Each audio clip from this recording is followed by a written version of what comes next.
Well, this is the last of three screencasts on the global crisis in STEM education. I started out in the first screencast really talking about how the crisis rhetoric was a product of political and economic agenda as much as a recognition of disparities in educational performance in the United States and in other countries that are not performing at the top of international assessments of mathematics and science achievement.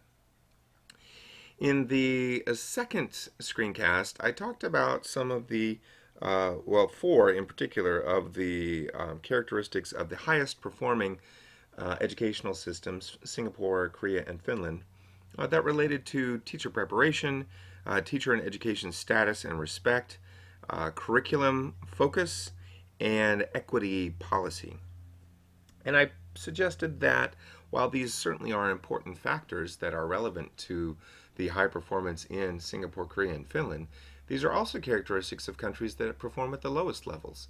And so what we have to do is we have to look a little bit beyond just what is happening in the school, and we have to consider some of the non-school factors, the factors that happen outside of school, the factors that students bring in with them into the school, regardless of what's being offered or how teachers are prepared, or what curriculum is introduced.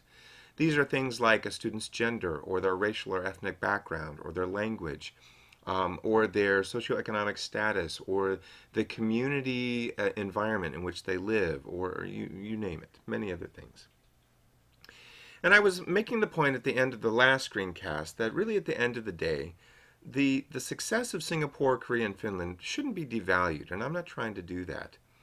But the ways that their specific educational cultures and contexts influence what happens in schools and influences how teacher preparation and teacher respect and curriculum focus and equity reform gets implemented is really important to recognize. And that is the lesson for STEM education in the United States and Saudi Arabia and South Africa and other countries that are actively working to improve their educational systems by looking comparatively at other countries. So comparison is absolutely valuable, but internal comparison should take priority over comparisons with high-performing national education systems that are compared simply for the sake of their high performance. That's the wrong way to compare.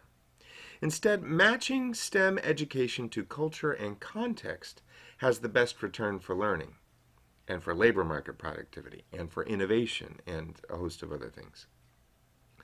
So consider these four recommendations that I've got laid out here. One is countries that are interested in improving STEM education should build on their national strengths, right here. And the ways that they can do that are taking advantage of what exists. So for example, countries that participate in TIMSS and PISA and other international assessments tend to have an extensive data system available to them. If only because of the data from TIMSS and PISA. That is an extensive amount of data from a nationally representative sample of schools. In the United States, we have a common core of data that includes things like the Schools and Staffing Survey in addition to the TIMSS and PISA data. That is a lot of information that can be used to look at how the educational system is performing as a whole. Another strength of the United States and some other countries that are working to improve their educational systems are the professional standards that have been developed that are relevant to that country's specific needs and context. In the United States, we have the National Board for Professional Teaching Standards.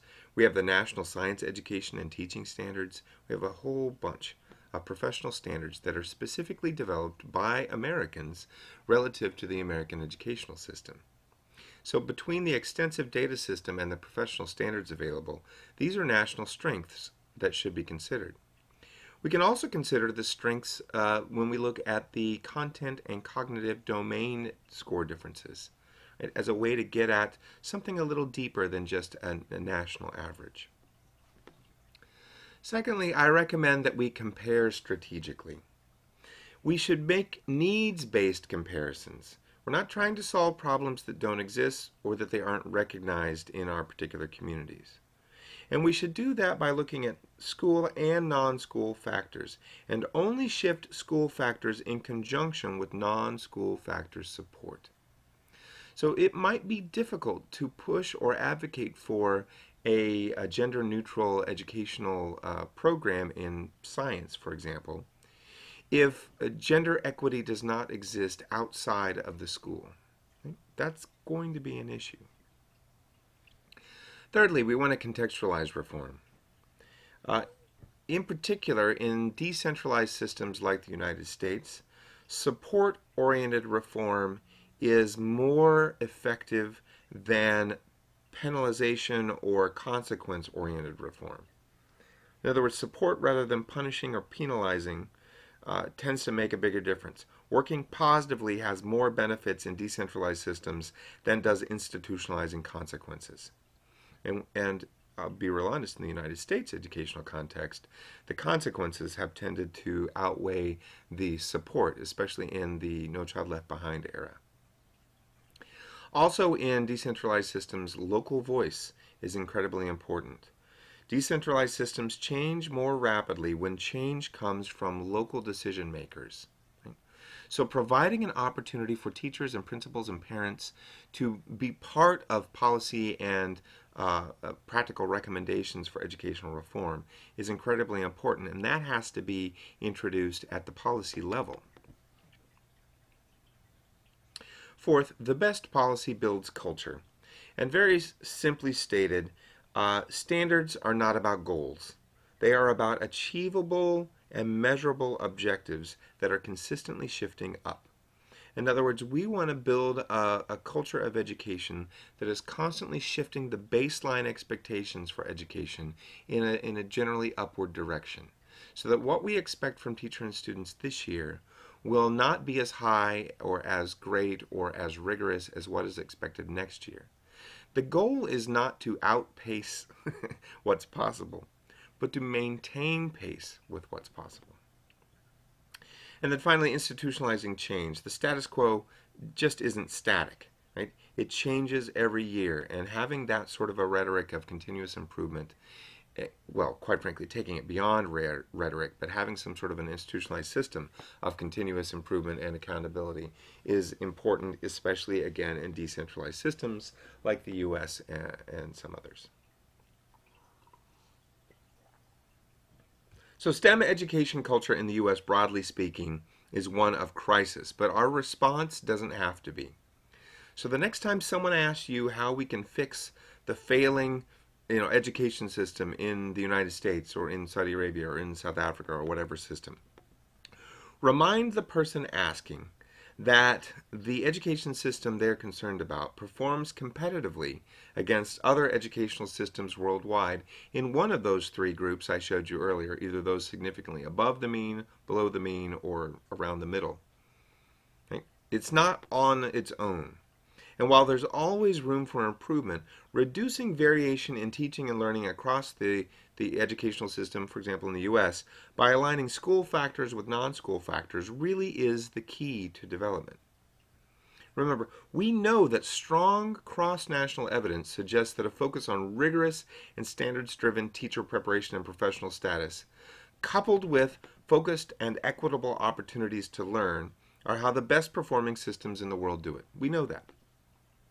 And we know that building on the strengths of a strong and extensive data system, plus a rigorous standards and accountability system in the U.S., for example, gives us the tools necessary to provide needs-based and support-oriented change in STEM education and, quite frankly, across the education system as a whole in the U.S.